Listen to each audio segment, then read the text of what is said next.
Hey guys, thank you for joining me today. My name is Olivia Odero and I am a licensed professional counselor. And today I wanted us to talk about just the issues going on around in our nations today, not just the nation of America, but different other nations around the world. And it's very unfortunate that we're seeing all the things we're seeing. So today I just wanted to take us on a journey of understanding the pain of living in a black skin, and not necessarily from a place of rehashing things that we already know, but just to have a better understanding and awareness of some of the things which may be more cycles that need to be broken, things that continuously happen in different generations but just look different. So that's kind of like what I wanted us to do, not only in this topic today, but even in the upcoming weeks. Just kind of investigate and figure out like why do we still keep seeing this? Why do we keep on still seeing racism? Why do we still keep seeing injustice? Why do we keep still seeing all these stories that are bringing so much pain, so much sorrow, and all these things? So today we're just going to take a little bit of a journey and see what is going on in our society, why all these things are still happening in our society. So let's take a walk, okay? So just imagine. So I'm going to take you through the journey of the black person. And this can be the black person in America, the black person in Europe, the black person just dispersed all over the world, because it's not just America where we see injustice when it comes to someone's color of skin. So we're just gonna take a walk in the shoes of a black person in a foreign land. Okay? So just imagine being sold by your own kind. Like you, whether you are stolen from another village or stolen from your own house or whatever it is, but being sold, like just your own people letting you go with someone who they do not know, someone who is giving them very meager things in return, like just commodity wise. So just let's just start our step from there. Let's leave some of the history behind, but let's just start from there. This is where we're going to start our walk. Now, imagine now being taken to foreign lands in chains. So chains are put on your hands, chains are put on your feet, and you are being led to a foreign land you've never heard of. And if you've seen some people being taken, but you don't know where you're going. It's not something you're making a choice or something you even desire to do, but you're being taken to this place and you are being carried in chains.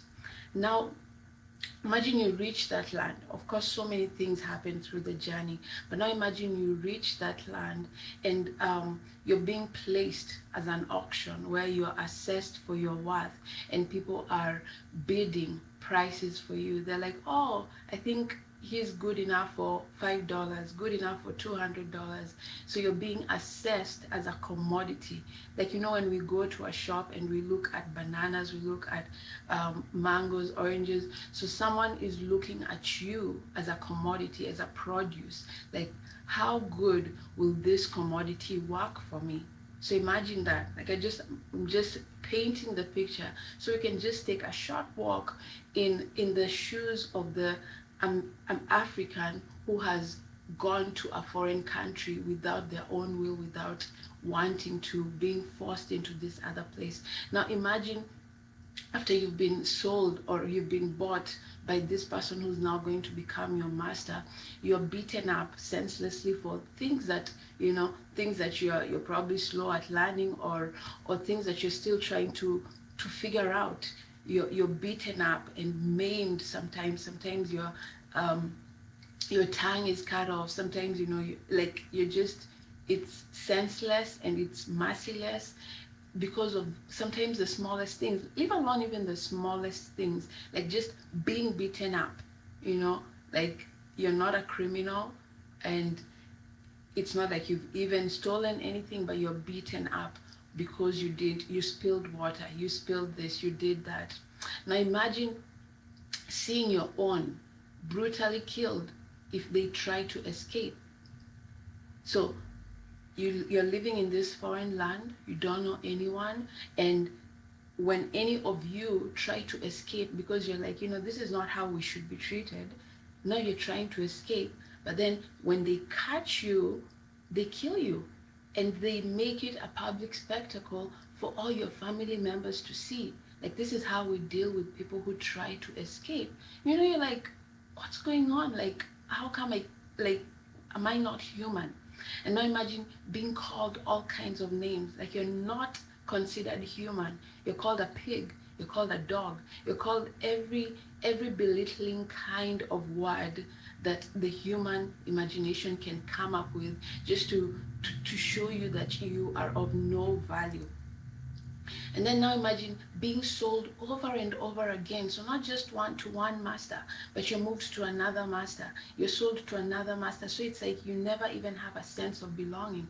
Let's say, okay, I'm a slave, but you never even have a sense of like, I belong here. No. Continuously being sold over and over. So just diminishing your own worth, your own value. Now imagine being constantly separated from the ones you love, because every time you're sold, you don't get sold as a family. It's like, children in foster care. Like you're taken from one foster home to another, never with your own family unit, but it's like we disperse you guys. So you never even get to say proper goodbyes. It's like, even if, we're family, it's like we fear connecting, we fear connecting, because who knows when we'll be separated? Who knows if tomorrow I'll wake up and see you? So let that just sink in. These are some of the things that the Africans who are in the American lands have gone through. Not that they're going through it right now, but their history carries this. Now, on and on, there's so many things I just would like to take you on a journey of imagining, but just, you've read some of these things, we've seen these things in movie, people being branded like a commodity. It's like, oh, this is Nike, this is Adidas. So you're branded as a commodity because so and so decides that this commodity belongs to me, so I'm going to brand it. Now imagine the other thing is like being told who you will marry, because we want a certain kind of breed to come that will help us in our farms. So it's you just don't marry because you love someone or because of you choose someone, but someone is chosen for you because they want a certain kind of breed to come out of you guys in order to help in the farm or help in running whatever they're running. So this is the plight. This is the plight of the black person. This is the pain that the black person has had to go through. And even more than that, like one of the other painful thing is that being told that you'll never amount to nothing. That number one, it's like you're subhuman. And number two, it's like you don't even carry any intelligence. So you'll never amount to anything. So let's just, that imagination sink in, because this is the history. And, this is just a scratch of what it looks like to live in the black skin. It's not happening right now. Right now, people will say, but no one is doing that right now. But the thing is that this is just a scratch of what happened. These are the foundations of where we stand today. These are the roots that are deep in our society, deep in the foundation and the crevices of our society. And it is no wonder we are seeing the fruits of it. So I just took you on a very short journey of 400 plus years of the black person in America, and probably in other lands too. I mean, I don't know how many years the other slaves spent in those other countries, but what I know is that it has been almost 400 plus years since the first slave was brought to America, and this is the history that they carry with them.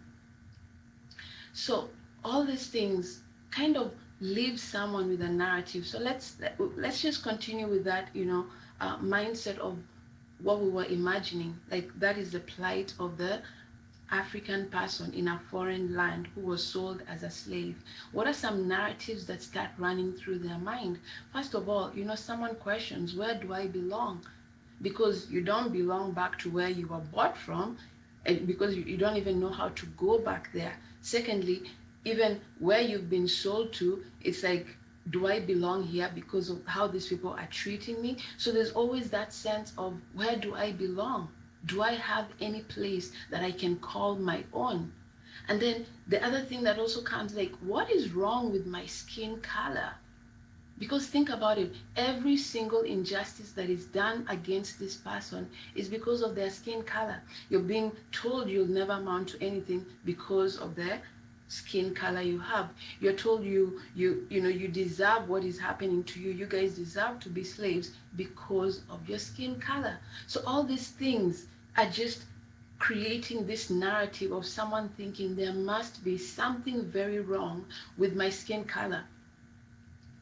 And then the other thing is, like, do I matter to anyone? Because you're being sold from this master's home to this master's home, just being taken around, being auctioned at every, whenever there's a slavery auction, like, oh, your master doesn't want you anymore. The question also arises, do I matter? Do I matter to anyone? Does anyone see me? Does anyone hear me? Does anyone know that I have issues? Does anyone know that I have feelings? Does anyone know that I have things that I'm concerned about? Does anyone care? So these are the narratives that go on, because as a result of all these things that have happened to this person, these are the narratives that go on inside of them. They may not say it, they may not voice it out, but just as a result of all those things going on, these are the narratives that start playing in their mind. And some of these narratives are what we're even seeing today.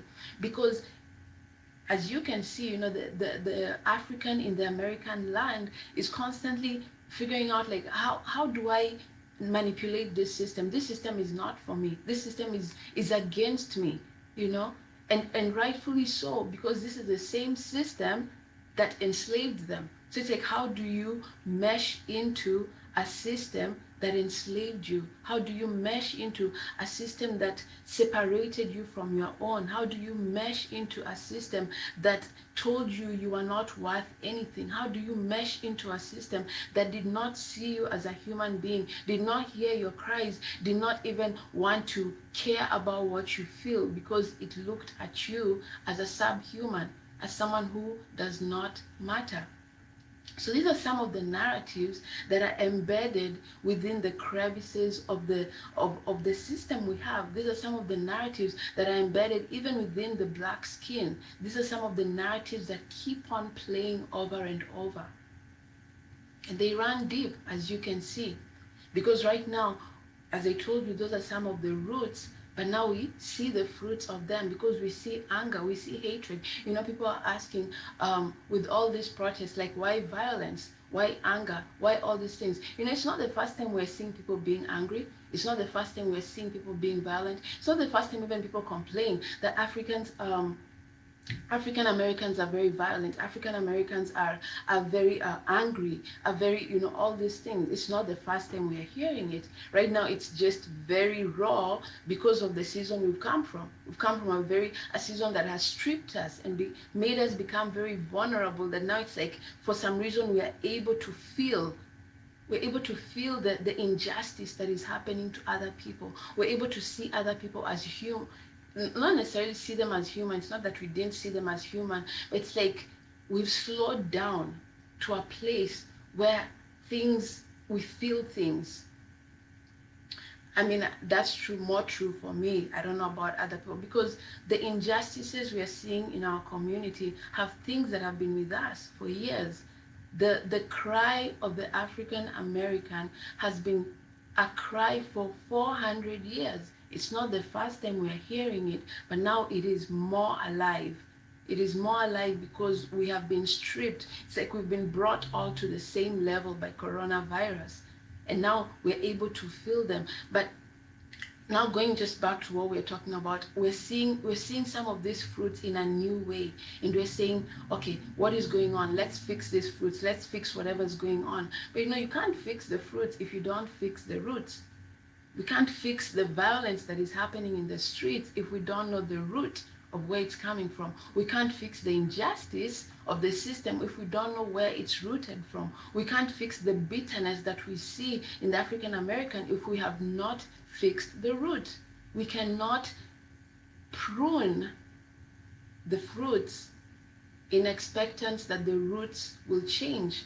It has to start with the roots, because it is from the roots that all these fruits are coming. So let's look at some of the root system. I mean, we've kind of looked at the narrative of what happened. But one of the questions that I've asked myself in this season, as I've just seen all these things happening, is that whoever studied slavery, what was in their heart? Like, what would have someone just sat down and thought, like, oh, I want someone to be my slave. I want someone to work for me. I want to be served. I want, there's that sense of entitlement. But you just wonder, like, what kind of mindset could have done that? What kind of brokenness were they in? What was going on? We can't explain, we can't figure it out, because we're not those people or that person. But sometimes it's just good to sit down and think through this, because this should start to show us some of the roots where these things have come into the system. And even going back to Africa, what would have gotten someone to a place where you sell your own? You don't even know where they're going. So, like, a good image I'll give is like you're in a family. So my family, like, I have a sibling, and then my parents, and let's say one day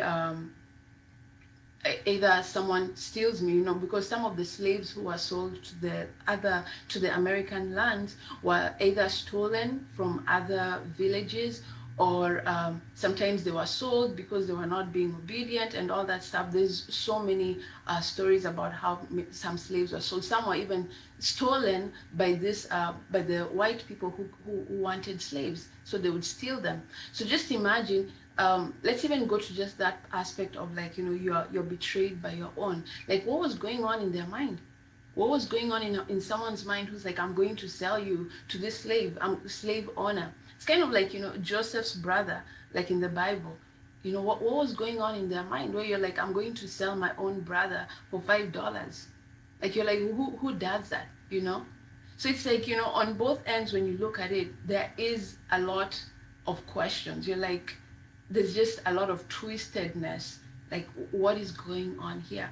But this just shows you some of the roots that have founded what we are seeing today.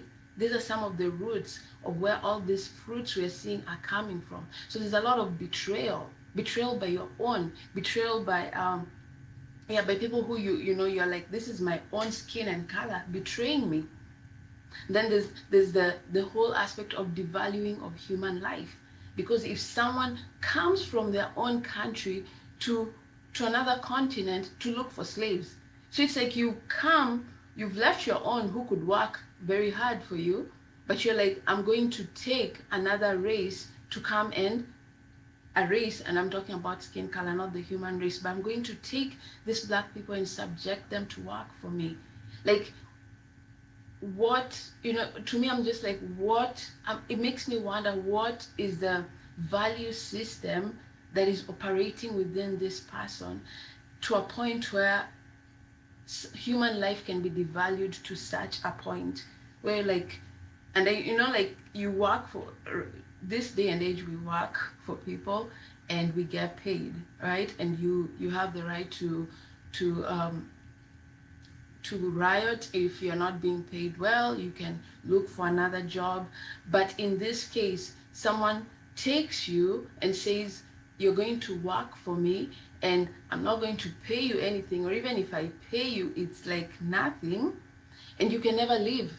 It's like you're subjected to work for me forever. Because if the laws had not been put in place, if if the black person had not like fought for their own freedom and said, enough is enough, or even some other people who are white had fought for them, slavery would have been alive and well today, because of whatever value system was operating in this person who decided that they're going to make this person a slave seemed to be just twisted. Like, human life is only white life, whatever their skin color was at that time, they were white, they were like, this is human life, this is slave. So right there we see another root system of a devaluation of human life, where people are seen as commodity. People can be sold and bought as slaves, it doesn't matter. And then people are seen as a means to an end. And it's like, as long as you can help me out, like, that's all I care about. I don't care whether you're hurting. I don't care whether you're crying because you've lost your child. I don't care if you just had a baby yesterday. You have to go back to the farm and pick up the cotton.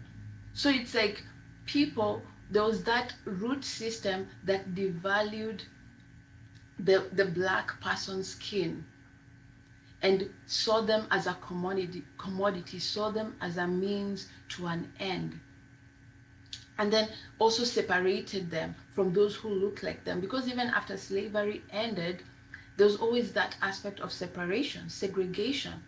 So because you are, and we're going back to that whole mindset, it's like, because you're black, you cannot play with my kids. Because you are black, you cannot sit in the same congregation with other white people. Because you're black, you cannot drink from the same fountain. Because you're black. So there's just that whole aspect of devaluing someone because of the color of their skin. So it's like, the color of your skin now makes you completely be below the power of humanity. So that's another root system that we are looking at. We've looked at, there's that root system of betrayal. These are some of the founding systems in the African American history. Betrayal, separation from their own. And now we have devaluing of human life, where their life has been devalued. So it's like, no one cares about me. No one knows my worth. No one sees my worth. And then now we have the other system that I wanted to look at, is invalidation, where it's like, it doesn't matter if black people are crying, they're lost, because there are women who lost their loved ones, there are women who lost their children, there are men who lost their wives. All that did not seem to matter to the society at large at that time. I mean, there were pockets of people who were doing something about it, but it's like, the bigger narrative, it's like, the black person is crying, doesn't matter. The black person is trying to run away, has been caught, is being killed, their own are crying, it doesn't matter. There's a lot of invalidation of people's emotions, especially people of black skin.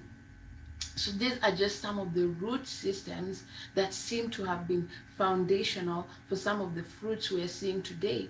Because today we see a lot of things that are cropping up from all these things that were rooted.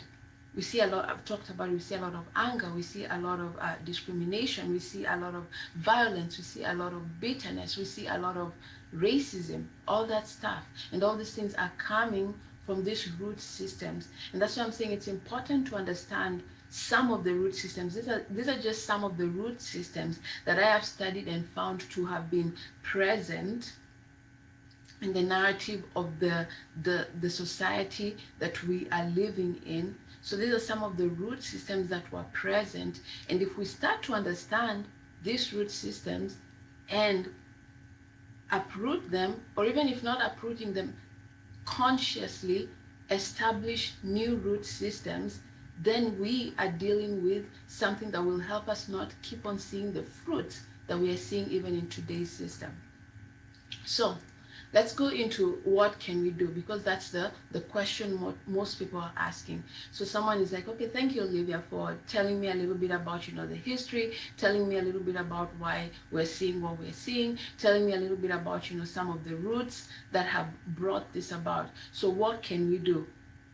So I like to put it in an aspect of, imagine looking at that slave who was brought, the first slaves who were brought in this land, and they've gone through all these atrocities. and you're looking them at the face, you're looking them in the eye and asking them, what can I do for you? What do you think they would say? They've been enslaved, they've been suffering, they've not had a voice, they barely know anything to do with the system that is currently here. They know nothing. And now you're asking them, what can I do for you? So just, we've put ourselves in their shoes. What do you think someone like that would want to be done for them? Because right now, the cry of the African American heart is the same cry that that slave had 400 years ago. And why do I say this? Because they feel like they're not free. I'm not free to succeed in this system. I need my freedom. That slave was like, I'm not free to live life as a human being. I need my freedom. I need to thrive in this society, not just survive, not every day waking up like wondering, am I going to be alive? Am I going to be sold? Am I going to see my family? Am I going to make a mistake that will get me beaten up? It's like constantly walking on eggshells. So that was the life of the slave. In today's, you're like, okay, I'm trying to apply for this job. Am I going to get it? Are they going to judge me for my skin color? Am I going to get shot if I'm driving? Am I going to get pulled over? So there's just that, there's that fear. So even though slavery ended 400 years ago, the system of fear, the system that encouraged it has not been removed. Because if it has been removed, why would an African American still struggle with these issues? Like, am I going to be safe if I'm driving on the road? Is my family safe in this neighborhood? Am I going to be accepted if I go to this place? There's just all those narratives playing. Where do I belong? Do I belong anywhere?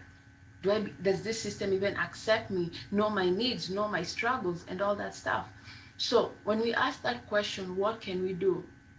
Look at that slave. Like, think of that slave who was brought here. That African person who was brought here, I'll call them a slave, but it was a person. That person brought to a foreign land against their will.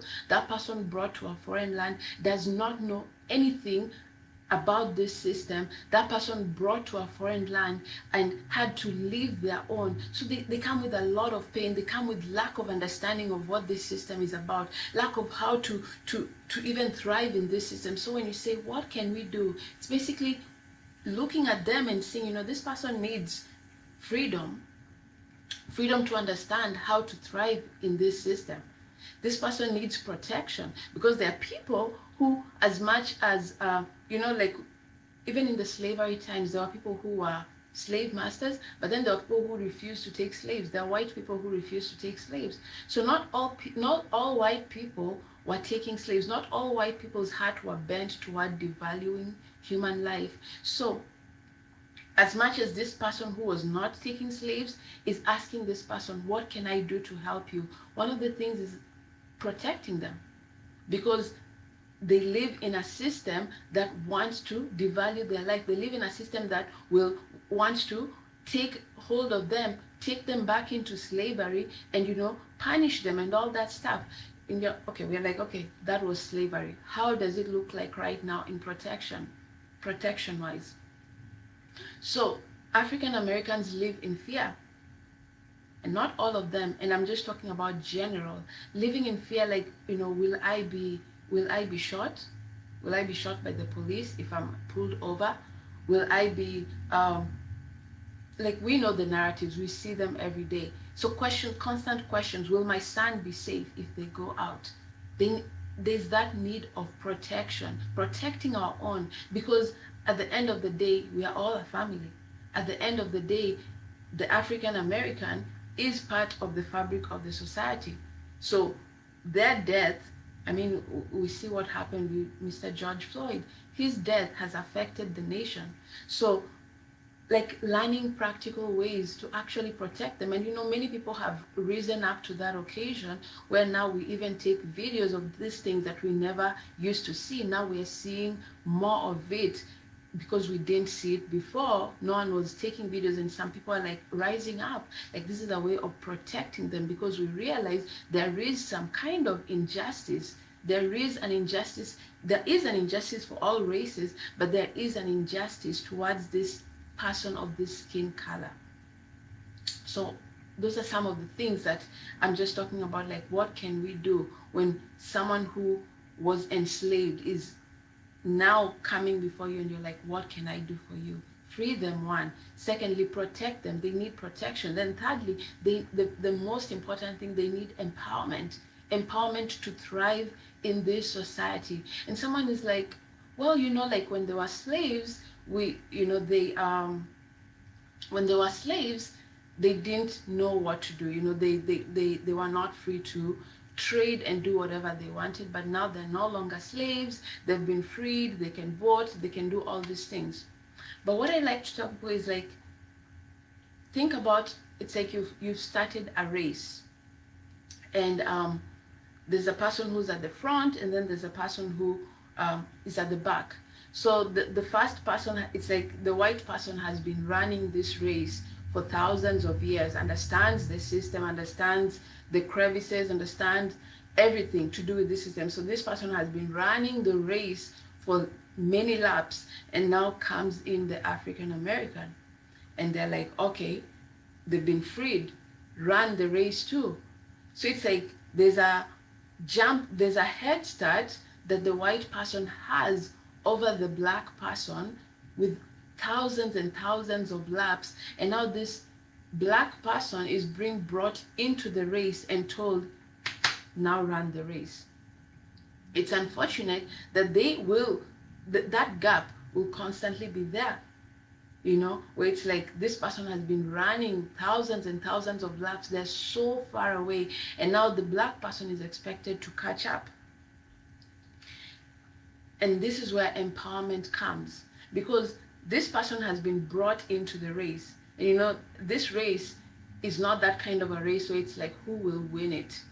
Because if we live in a society where we're like, who will win the race of thriving, like survival for the fittest, it just can't work that way, even if you think about it. Because if someone is constantly lagging behind, and they're part of the society, they're part of building the economy, they're part of the health system, they're part of all the systems that make this society a society, then it's not a race.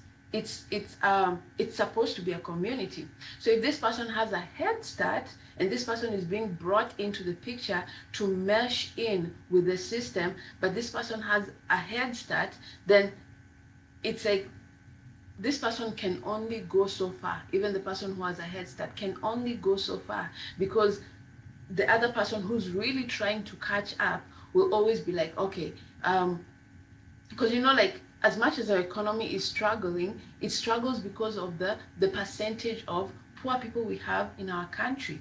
And I'm not saying like all the poor people are African Americans, but we know that majority of people who are on welfare and all that stuff, like it contributes to our economy. And if this person who's in this welfare, this person who needs all this, taxes that come from this person who has a head start, it always keeps the economy in that place where it's lagging. So that's where empowerment comes in. Because if this person has been brought into the system, into the race, and this person is 1,000 laps ahead of them, the best thing that this person can do is turn around and come and figure out, how can I empower this person so that they can reach where I am, even if they're not exactly at par with them, but they are moving at a pace that keeps everything moving together.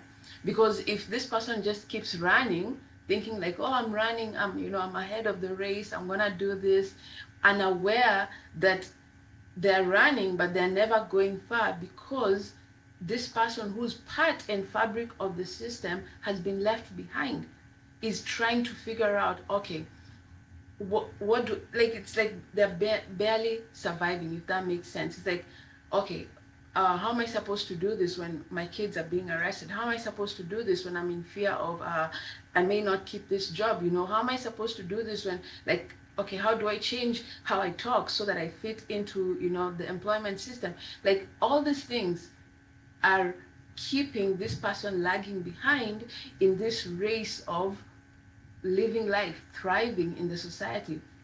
So that's just to say that empowerment is key in what can we do and the practical ways that that can be done. Then one of the last things is we're still looking at, this African person who was brought in as a slave, that we're asking them, what can we do? The other thing is like understanding their pain, because this person has been brought into a land that is not theirs, not by their own choice. So it's like they do not know where they belong, because even in this land they've been taken into, they have no place where they belong. And in this land, they're losing their children. In this land, they're losing their husbands, their wives. In this land, they're losing their loved ones. In this land, they're being beaten, they're being mistreated, and all these things are going on in their lives. So one thing someone can do is listen, like just understand that pain. And so, of course, right now we're not in the slavery times. So again, I keep on saying that we're not in the slavery times where that is going on. But what are the pains that an African American goes through right now? The pain of, will my child survive? Will my child come back home today? Will my husband come back home today? Will my daughter come back home today? Or will they be shot? Is their life, is their life okay? And then there are those who've actually lost their loved ones, actually listening to their story, listening to why are things the way they are, because there's a lot of pain that is ingrained in the story of the African American life. There's a lot of joy, but there's a lot of pain. There's a lot of things that just carry a lot of pain in the African American life, and actually listening to them, listening to the story. We may not be able to do anything, but listening to the story will help. So those are some of the ways that we can start establishing new root systems. I've talked about empowerment. This is actually, figuring out what can we do together, because helping people falls on two different aspects. So you can help someone. There's this saying that says, I can help you, I can fish, you can get someone a fish. I'm going to probably murder it, but it's okay. You can get someone a fish, but that will just help them for a day. But how about teach them how to fish? That will help them for a lifetime. It will sustain that, everything that they need in their lives. It will sustain the needs that they have. But if you just keep on giving them fish, then they'll constantly come back to you like, hey, do you have more fish? So one way of establishing new root systems, because one of the roots that we saw that is causing a lot of the fruits we're seeing today is that these people were left to fend for themselves. It's like there's this gap. But now if we are able to collaborate with the African American, collaborate with them as our family members and say, let's figure out how we can do this to get you out of where you are. Let's figure out how we can do this together, where it's not handing out, it's not giving money. Because how many years have we been giving money into the system, but it's still the way it is? How many years have we been doing that?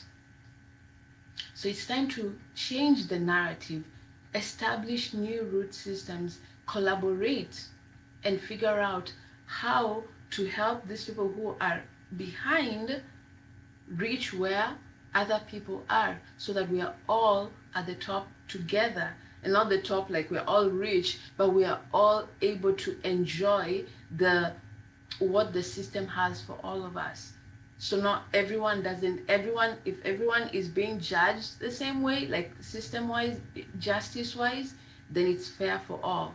If everyone is being given the same educational, like everyone can actually make it. Because as much as education system is fair in America, not everyone is making it, and there's a reason why, which still all comes back from the roots of all this, all these things that we are seeing today. There's always a root. So collaboration is key. And then the other thing is, just a little bit more on collaboration. So understanding some of the understanding some of the laws, some of the things we vote for is very key, because sometimes we vote but we never understand what we are voting for. And then sometimes we don't vote. There are people who don't vote because either they don't like the person who's, standing to be voted for, or they don't, or they understand the issues being voted for and they just don't like it. But one key thing of collaboration is understanding what is being voted in, because some of the systematic stuff we're dealing with today comes from what we voted in. Because fortunately, America is democratic, where whatever is voted in, stays. Unfortunately, sometimes there's some corruption and all that stuff, but the majority of the laws that are in America have been actually voted in by people. So how good would it be if we actually understand what we are voting for? Every time we see all these placards of issue number 5, issue this, issue what, or if we actually go into those things and understand them, like what are these things we are voting for? And especially in those systems that we find are still subjecting the African American to racism. So like even the policing laws, understanding what are the laws that regulate how they deal with people, what are the laws that regulate how they're transparent with what happens, what are the laws that regulate this stuff. And once we start understanding them, then when voting time comes, we can vote for change, because that is the beauty of democracy. We actually get to choose the system. And this is where collaboration comes in, because if we understand that, okay, this issue may not be harming me, but how does it harm the African American? And that's where sometimes we've fallen short of not understanding how some issues or some laws actually harm the minority groups. Because the kind of society we live in, it's like, oh, it doesn't bother me, so it's okay, I'll just vote for it. But if we now become more aware, because we're figuring out what we can do, how can we actually empathize in a way that is actually bringing change? So not only when you look at that issue you're voting for, understanding how will this actually affect the African American group, how will this affect any other group?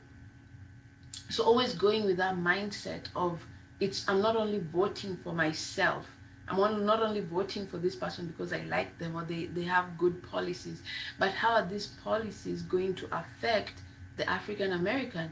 Because once again, remembering whatever affects them ends up affecting the whole society. So it may not seem like it's affecting me right now when I'm voting, but at the end of the day, if the policing laws are not changed, where they are fair for everyone, if the justice laws are not changed, where certain crimes are faced, seems to be have longer charges for a certain race than others, then whatever is hurting them will end up hurting us too, even the one who's voting and saying, well, this doesn't bother me, or that is not going to hurt me.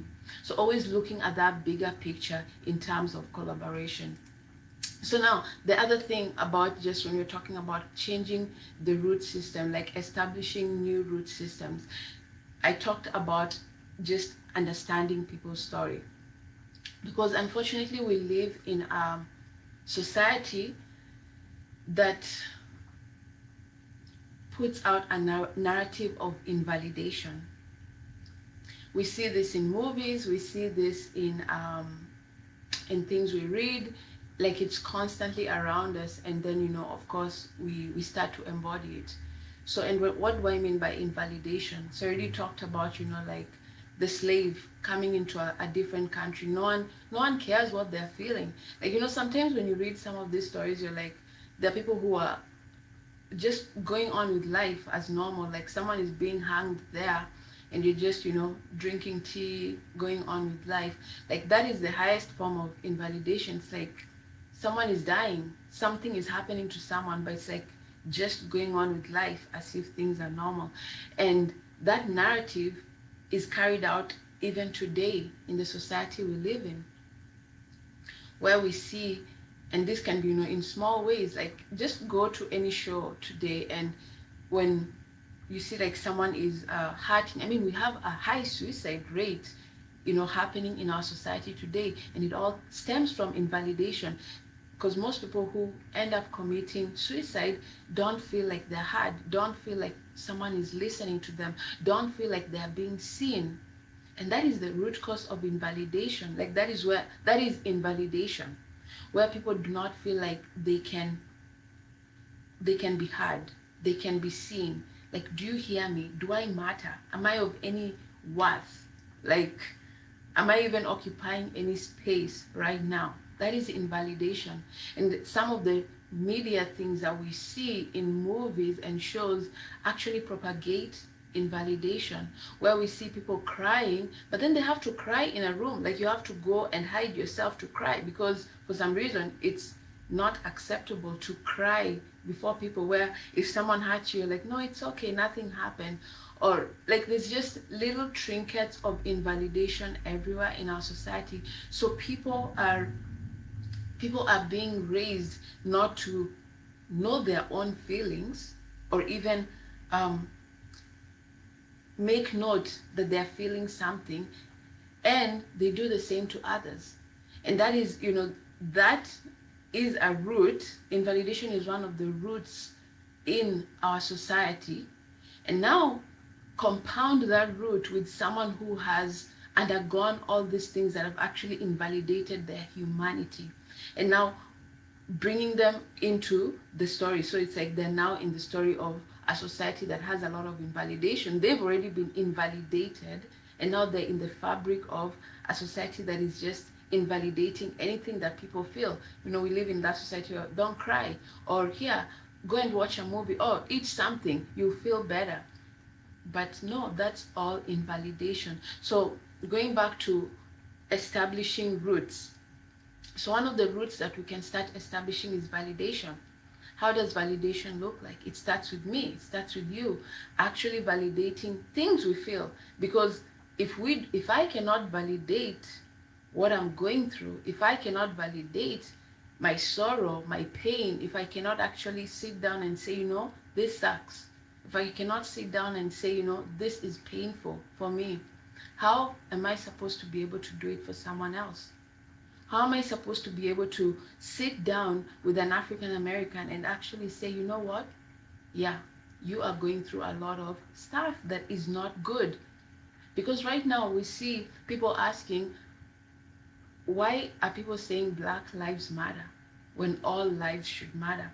And that right there is just, as that shows you invalidation. Because it's like, well, I mean, I matter, you matter, we're all human beings. But that's not what's in question, because you're not validating the experience of this person trying to talk to you. Because at the end of the day, Black Lives Matter, the reason that is there is because Black lives never mattered to begin with, to that person who brought them as a slave, to those people who said, your life does not matter, so you will become my slave. I can kill you whenever I want. I can beat you whenever I want. I can sell you whenever I want. I can do whatever I want with you, because your life does not matter. It can end today. It's like I can decide whenever, whatever happens to you. So that's why the narrative of all the things going on today is the way it is. Black Lives Matter is actually a way of Black people validating and saying, you know what? They said my life did not matter, but it matters. It matters.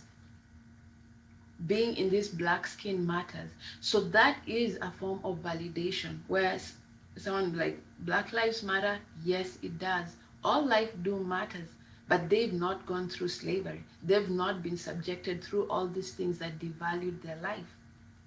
So those are just some of the ways of starting to establish roots of validation. And then the other root that we can talk about just establishing is actually restoring the value of Black lives. And I've talked about this in that Black Lives Matter. The other thing is that understanding that the pains and the losses that the African American has gone through came through relationships. It didn't come, it was fostered by the systems, but it was relational. So they were betrayed by people who they trusted. And then they are being brought here, and it's like people are misusing them. People are doing all these things. So we can go and change the systems, which we should, but also understanding that at the end of the day, this is a person. This is a person who is really fighting for the value of their skin, value of who they are, value of their humanity to be restored. This is a person who's crying out and saying, I matter. I matter. It wasn't right that I was sold. It wasn't right that all these things happened to me. So there's that whole establishing that root, that the value of a black life is actually matters. There is value in the black skin. There is value. So that needs to be restored as we establish new root systems, because that's one thing that I'm talking about relationships. So that whole relational aspect is key. It's not just systemic, it's not just changing the systems, but actually being intentional about relationships with black people, and not just as a badge that I have a black friend or I have a white friend, but actually there are times where we're like, but I don't want to make it about black and white. But the thing is that it is about black and white. We cannot avoid the elephant in the room. And the thing is that when you start relating to someone, you start on that surface of like, okay, they're black, I'm white, or I'm black, they're white, whatever it is. Then as the relationship is established, it now goes deeper into what actually really matters, where skin color no longer actually becomes an issue. But right now it is an issue. So it has to start from that level before it now is taken deeper into the places that it matters the most. Because at the end of the day, when you sit with someone, when you understand their story, when you understand their history, when you understand why things are the way they are, you're actually valuing them. And it actually means a relationship is being formed. So where I was going with all of this is that, the hurts and the pain that have come over the black person came about relationally. A big aspect is systemic, but it came about relationally. So there has to be an intentional going into the black person's life, black neighbor, whoever they are, and actually forming a relationship, because the pains that they've gone through can only be healed relationally. It's not just systemic. We can change the laws, we can change all these things, we can do all the protests, but at the end of the day, it's those relationships that heal, and they go hand in hand with changing the system.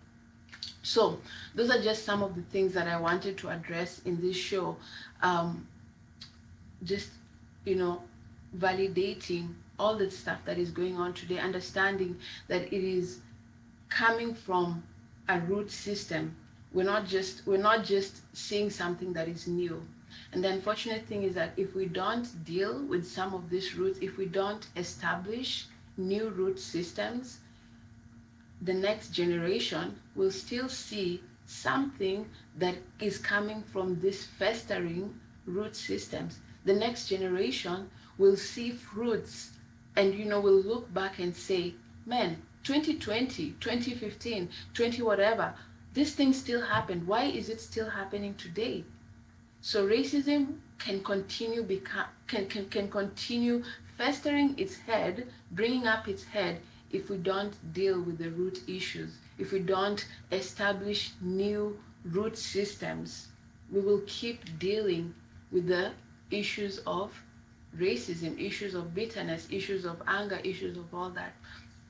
So that's one of the reasons I wanted to do this video, just to understand the root systems and understand the different aspects and ways we can start establishing new root systems. The other thing is just understanding that we are all a family. That's very general and stuff, but we are all a family in this. Like I may not know George Floyd personally, but there's always that aspect of putting myself in their shoes, that if this was my family member whom this has happened to, how would it feel like? How would it look like? We are all a family of a human race. And whatever hurts one person hurts another person. And it may not hurt them immediately, but it will hurt them eventually. If I do not do something today about what is happening in our society today, I may not undergo, I may not get the brunt of it, but my children probably will. One day when I have a son and he's probably driving, he may face the things that I may not choose to deal with right now. If the white person does not see what is going on in the society today and figure out, like, how can I effect change? Like, if this does not become a wake-up call that actually takes us to the roots, where we actually, roll up our sleeves and go to the roots, because if we deal with the fruits, it won't change anything. But if they say, let me roll my sleeves and go to the roots, figure out, why does this thing keep coming up? Then their son, who may be a police officer one day, will probably become the next, the next story of what we've seen with the officers that, are in the news today, who are being charged with murder. So we're all interconnected in different ways. It may not, the funny thing with life is sometimes it may not impact me right now. We may just be looking at it in screens. We're like, oh, this is sad. Wherever someone is, this is sad. This should not be happening. It may not impact me right now, but always thinking with a bigger perspective, like it will somehow impact me. I may be, so let's say I'm from Africa. I am from Africa. I'm from Kenya. So someone in Africa sitting and it's like, oh man, like this should not be happening in the society, or they're like, man, I don't know what's going on with these people, like, whatever it is, the narrative that is going on in their mind, that person in Africa may not be impacted at that time or this time with what's going on in America, but one time, at some point in time, they probably will have a kid who will come to America and end up being subjected to something that is going on, the things that are going on. So what I'm just saying is, like, we are all a family and we all have a role to play. And the beauty of our world right now is that we are so connected in different ways. So there are different things we can actually do practically, whether it's speaking out, whether it's making calls, whether it's making this thing known, becoming aware of what is going on, actually speaking out, telling the story, doing all that stuff, researching, reading, learning. Because when we become aware of things, then we can start thinking of how to make change. But if we just close it and, like, just another shooting, just another whatever, just another, at some point it will bite us. So what I'm trying to say is that we are all connected somehow in different ways. We are all a big human family, and whatever hurts one person somewhere will end up hurting the whole body. So I hope this was very insightful. I hope this was helpful, just in helping us see things from a bigger perspective. And even as all these things are happening, the protest and everything, but also looking at, like, the bigger picture, what can I do in the roots so that this doesn't crop up again in the future? Because it may not harm me right now, but somewhere down the road it will harm me, whether it's me or my children or my children's children. Somehow it will still have an effect. So thank you so much for joining, and I hope you guys have a blessed day. Thank you. Bye.